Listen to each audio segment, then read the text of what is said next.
Hello and welcome to Dolan Unfiltered, where we talk off the cuff and nothing is off the table. I had to jump on here for a quick Unfiltered today because, by the way, I've even got my coffee, so cheers. There is trouble in paradise, folks, and it couldn't happen to nicer people. The stars of the ultra-woke BBC breakfast show, Naga Munchetti and Charlie State, who absolutely despise each other, are now barely on speaking terms to their boss. The editor of the show is called Richard Frediani, and he's known as Freddie because obviously that humanizes him a little bit. They've accused him of bullying and misconduct. Now, the whole operation is based at BBC Salford in Greater Manchester, and the stars who don't get on are at war with their editor. One insider says they don't like him, he doesn't like them, they don't speak. The row has apparently exploded across staff WhatsApp groups with tension at an all-time high in the BBC breakfast newsroom. I mean, have you ever heard such nonsense in your life? Do these people not realise how privileged they are? So Charlie State and Naga Munchetti, who are decent broadcasters. Charlie State is 62 and looks incredible for 62. He's got perfect TV hair. He is so coiffed. It's almost like a wig. That's how good it is. But it's not. I believe it's natural hair growth. That's the thing about the good Lord. He giveth and he taketh away. And he's given Charlie State the most excellent mop. What a barnet he's rocking. I can only dream, can't I, of such follicular excellence. So, and he's an experienced broadcaster. He seems like a nice guy. He looks good for 62. Then you got Naga, who's a very fine looking lady as well. They're an attractive couple. I can't lie. She's 50 and she's a skilled interlocutor. Is that the word? Yeah. She's good at, she goes in for the kill. She's probing and she's tenacious. But the two of them are on a combined, the best part of £500,000 a year of British taxpayers' money. Because if you're watching from overseas, because the Mark Dolan show is 100% global. Hello, America. Hello, Australia. Hello, New Zealand. Hello, UK. Hello, Republic of Ireland. Hello, Portugal. Hello, Germany. Guten Tag. The BBC pays these stars £500,000 a year to sit on a sofa, drink coffee like this. Cheers. And waffle on and interview people with an army of staff. Millions of producers, script writers, makeup artists, none of which I've got, as you might have noticed. So they're paid all this money. They have this privileged position on the sofa. They've got millions of viewers. They've got a very talented boss. This Freddie guy has delivered massive ratings for BBC Breakfast, destroying woke ITV every day with their numbers. So it's a successful product. And it's thanks to this guy, Frediani, who's ruthless. He's a tough boss. Who cares if you don't like him? He is delivering. And let me tell you, these allegations of bullying, well, one man's bully is another man's fantastic boss. Okay, I've worked for some of the biggest monsters in the media, and they were also the most talented. I had a boss in particular when I was in radio early in my career. The guy was tyrannical. He used to fire people by, there was basically a whiteboard outside his office and he'd write a note saying, "Bye-bye, Jeremy," with a little hand waving. And that was his way of sacking a member of staff. He was ruthless. But I also had another boss, by the way, where you knew you'd lost your job because your phone didn't work anymore. This is in the old days when you had a landline at your desk and your phone just didn't work, wouldn't make outgoing calls. It's like, yeah, you need to see HR. So I've worked for some horrible bosses, but as long as they were talented and as long as they were delivering a great overall product, then I accepted it. And that scary boss that I had in radio, he was intelligent, he was funny, he gave us all work, he created a business which provided employment for people and opportunities. And if you made a mistake, he would cut your fingers off. It was like a mafiosi boss, but it absolutely worked. It was a great product. And he was a great boss. He was a tough boss, but a great boss. What I don't like is I don't like these tyrannical bosses who are also thick and stupid and make bad decisions. But most of my tough bosses have not been like that. So I'm not sure about this whole bullying stuff. People have got so fragile these days. If you've made a mistake, you're entitled to get the hairdryer treatment. Okay, do you know about the hairdryer treatment? This is Sir Alex Ferguson, legendary manager of Manchester United, who would shout so hard at his players in their ear that it felt like there was literally a hairdryer in their face. But look at his results. The most decorated club manager in English football history. So, give me a bully all day long, frankly. And by the way, I don't mean that in terms of harassment, anything of a sexual nature. You are gone, okay? I don't care how successful the boss is. If there is inappropriate behavior, if there is that sleaze, you're out. But if the boss is tough and saying your performance was below par today, you need to up your game or you're fired, I've got no problem with that. In fact, I like it. If I had a boss like that, I do have a boss like that. Do you know who that boss is now? It's you. Because if you don't like what I'm doing, you're going to tell me in the comments, and I want you always to be brutal. I love your comments. I read everyone. And if I'm not delivering for you, you blinking tell me. So anyway, there are so many juicy elements to this story. Let me just have another swig of coffee because, delicious. Decaf, by the way, because it's lunchtime now, and that's how much of a lightweight I am. With, by the way, milk and a splash of double cream. You're welcome. So they're bothered about this guy, allegations of bullying, but he's been on the show since 2019 and the ratings have gone through the roof. They have just gone all the way up to the top. They should be thankful, this guy. They should be sending him flowers and taking him out for dinner and love bombing him, not sharing allegations of bullying behavior and not on speaking terms. You know what? You don't have to get on.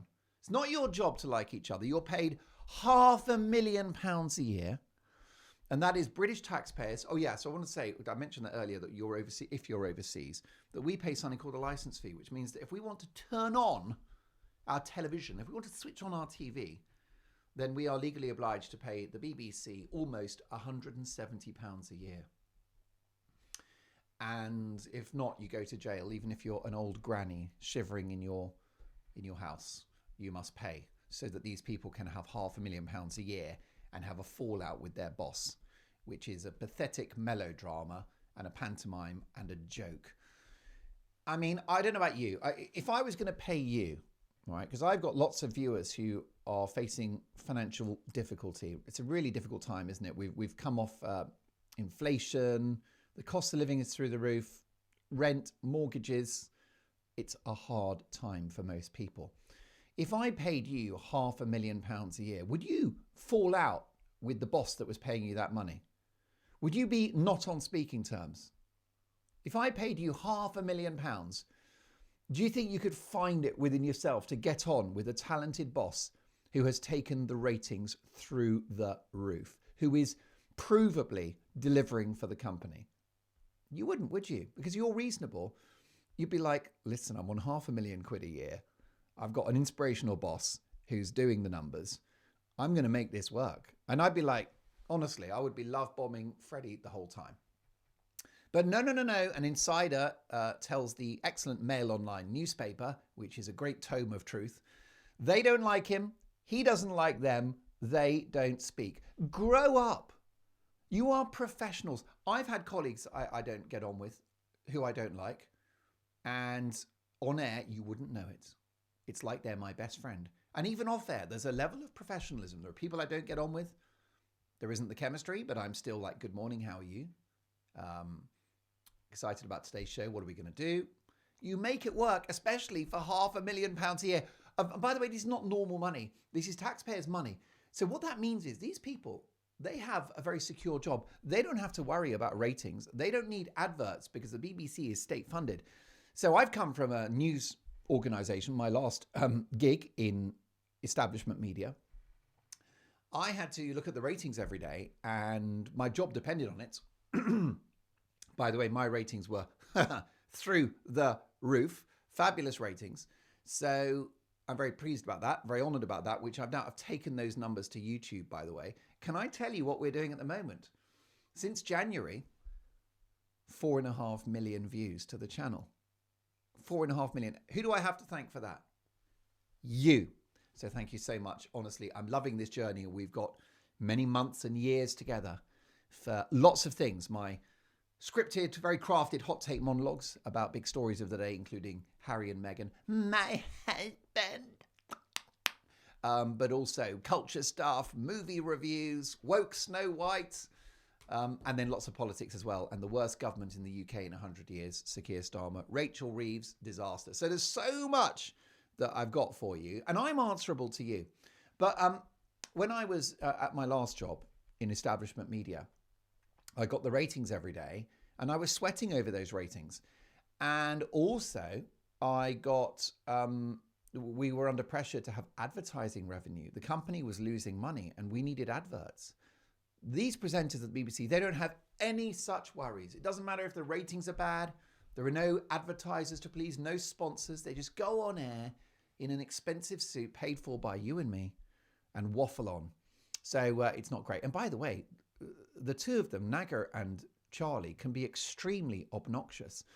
There's an extraordinary clip of Charlie and Naga berating the leader of the opposition, the very brave and anti-woke Kemi Badenoch, for not having watched a TV drama, a fictional drama, which was effectively state propaganda demonising young boys and ignoring the very real problems we have in our society in the UK, which is sectarian ideology, sectarian extremism. But of course, this show chooses to ignore that elephant in the room and decide that little 14-year-old boys are the real problem in our society.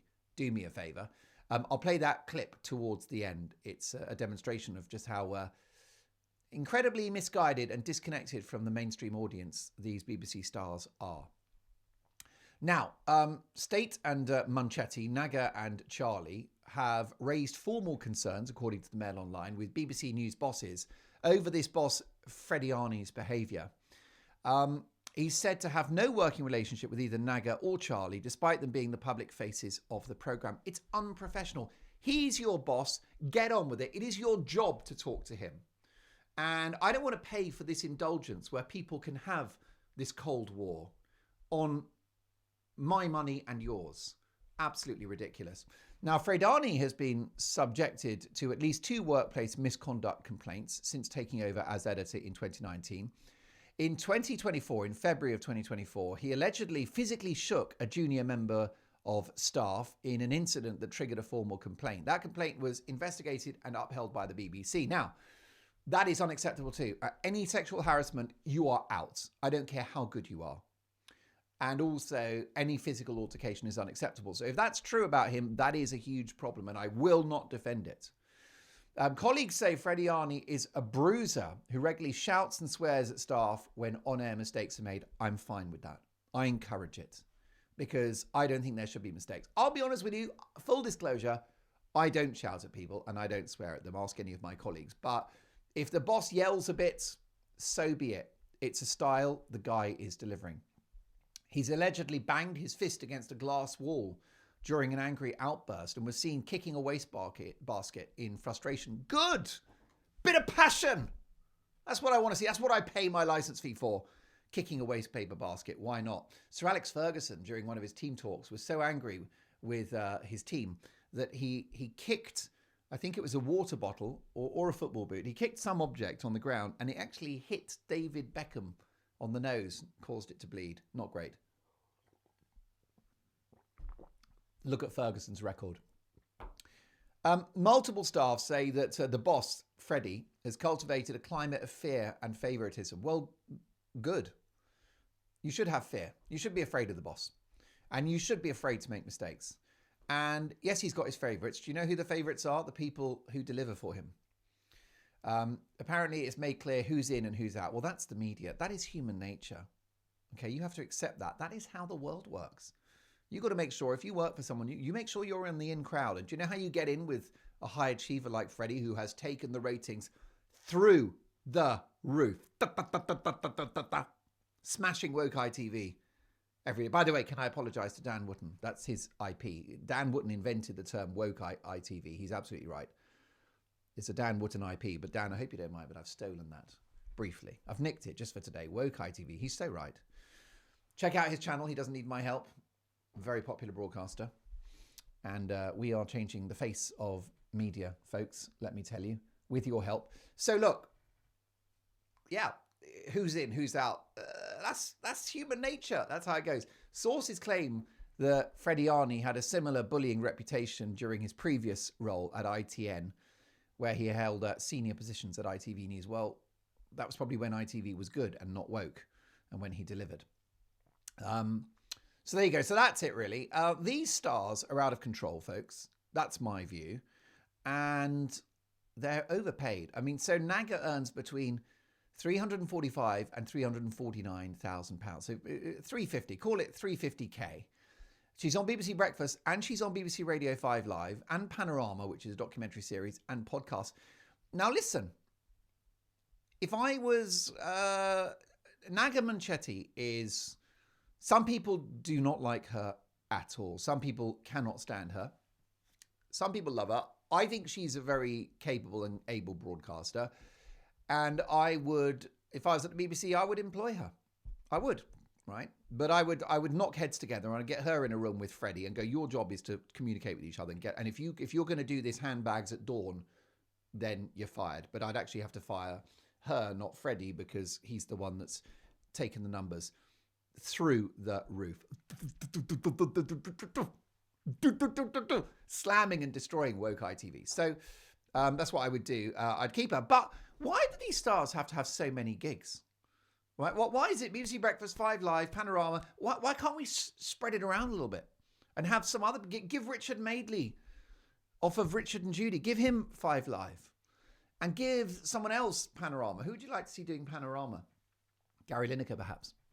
Anyway, the bottom line is why they do that, but they give these stars too much power and too much money. What about Hugh Edwards? If you're watching from overseas, this is a guy that was found to have the worst level of explicit images on his digital devices. And I can't say more than that because you know how sensitive YouTube is. And anyway, this is a family show. We won't go into details, but the stuff that was on his phone was unimaginably criminal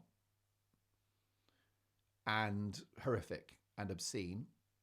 They paid the guy another £100,000 while suspended for the allegations against him for this most egregious crime.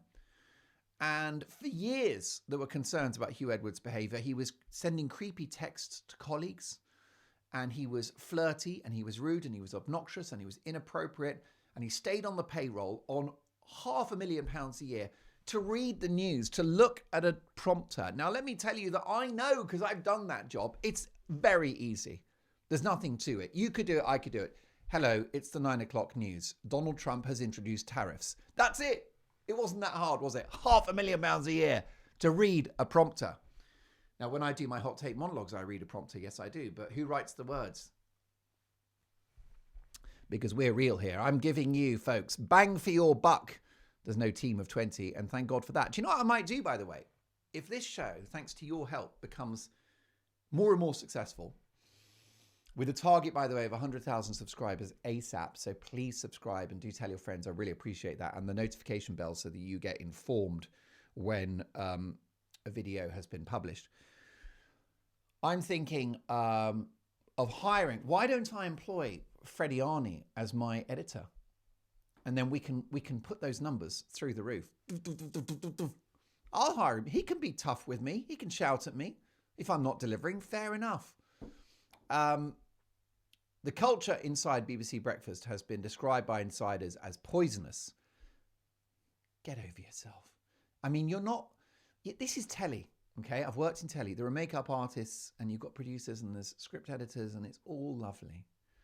And you get questions written on your behalf for you in advance. So got some suggested questions for you, Charlie and Naga.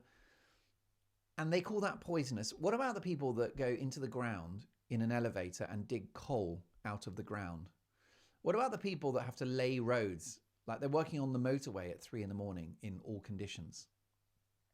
What about people that have to clean out sewers? That's poisonous, not a TV studio and a salary of £500,000. One staff member said it felt like a boys' club where straight, white, middle-aged men formed a tight inner circle and others were left out. I mean, it's just like woke bingo, this, isn't it? The white middle-aged men are bad. Of course they are. Some employees reportedly had their names deliberately forgotten in meetings, which they found humiliating. I'm sure they did. There's an alleged blood, sweat and tears mentality. Why is that bad? Why are we paying for this nonsense? Staff say their efforts are entirely thankless unless they're part of the favoured clique. By the way, it's kicked off in other departments. So a newsreader called Tina Dahele was reportedly furious after her name and photo were excluded from a press release about changes to the News at One bulletin. How humiliating. What's Tina Dahele on? A couple of $100,000 and her name's been left off a press release. Get over yourself. Who cares? I've not heard of her anywhere. I'm sure she's a very good broadcaster, but seriously? She was originally named as a presenter when the show moved from London to Salford under Fred Diani, but she chose not to relocate, continuing instead to do bulletins on Radio 2. Who cares? Who cares? I mean, there are people out there with real problems. And this person is devastated because her name's not on a press release. Meanwhile, there are people on construction sites losing limbs, trying to build a skyscraper, falling off scaffolding, breaking their back, being self-employed. They've got no income because they're in hospital now and can't work and they're living hand to mouth. But your name wasn't on a press release. Presenters Nina Warhurst, Ben Brown, John Kay, Sally Nugent were instead promoted as regular faces, adding to the sense of unease at Media City. I mean, I'm tempted to shut the place down. I really am. Why are we paying for this nonsense? These revelations come before the BBC is due to publish the results of its workplace culture review. Good luck with that. Part of the wider reckoning after the Hugh Edwards scandal and other high-profile cases. Don't forget that the BBC are terrible at running shows, and there's a dance programme called Strictly. It's like a celebrity dancing show. And people have had PTSD from being on that show because they had such a miserable time and felt unsafe, even though the whole thing was being filmed 24/7. They could not run a bath, the BBC. Quickly, before I go, here is a clip of the leader of the opposition being harassed by this couple. I'll say goodbye at the end. Have you watched Adolescence yet? No, I haven't. I probably won't. It's a film on Netflix, and most of my time right now is spent visiting the country. It's a four-part series on Netflix, and everyone is talking about it. It is prompting conversations about toxic masculinity, smartphone use, young men feeling that they're being ignored, the idea of misogyny being increased in school. Why would you not want to know what people are talking about? Well, I think that those are all important issues, and those were issues that I've been talking about for a long time. But in the same way that I don't need to watch Casualty to know what's going on in the NHS, one of the things that I'm more bothered by is the fact that just yesterday we had Labour telling us that they're not going to be investigating the gang scandal, something which had happened all across the country. That's real. That's happening right now. We're not talking about that. Talk about bullying. These two are bullying the leader of the opposition for not having watched a very politically slanted fictional drama when she's more concerned about very real issues facing the country. Well done her. Other scandals include Jermaine Jenas, who's an ex-footballer, being sacked for sending explicit messages to colleagues. What's going on? And a general erosion of trust in BBC management accountability. I should Coco. The BBC have declined to comment. And the other thing to say is that Charlie and Naga. The other thing that I find truly astonishing is how they don't get on. And that they put each other down. When you turn on the telly in the morning, you want to see two people who get on, got a bit of chemistry, have a laugh. You know, life is difficult. When I did my old TV show, I used to say to my team beforehand, let's give them a really enjoyable show tonight. And let's do some hard-hitting news, but let's have some fun as well. And I said, because people have got hard lives. Okay, you've got hard lives, haven't you? We've all got hard lives. And therefore, when you turn on your TV, you want a little bit of sunshine, you want a smile, you want a chuckle, alongside the important stuff. I always said I don't want my show to be the comedy hour, but let's make people feel good. And let's lift people a little bit and give them something to smile about. These two are at each other's throats every day. They don't get on. They have No, they have the chemistry of a goldfish bowl. Is that a good example of something that has very little chemistry? They have a chemistry. They have the chemistry of a dead otter. There you go. That's probably better, isn't it? Now you know why those hot take monologues are scripted. Yikes. Yeah, they don't get on. There's no, first of all, there's no will they, won't they dynamic, which is always a good thing if it's a male and female. There's always that will they, won't they dynamic. I know that sounds a bit outrageous, but that's the reality. When there's a little flirtation, I think it makes for good TV. I will say that. There's none of that. They don't get on. And she interrupts him. She puts him down. He puts her down. They fight on telly on £500,000 a year. It's your job to get on. How hard can it be? But there you go. Listen, it gives us something to talk about. Trouble in Paradise, BBC Meltdown, as their highest paid stars are at war with the boss. You couldn't make it up. No politics here, no conflict here. Only a great feeling towards you, because we're having fun, aren't we? I hope so. I'm loving this project. It would be nothing without you. So do subscribe if you can. Do hit the notification bell.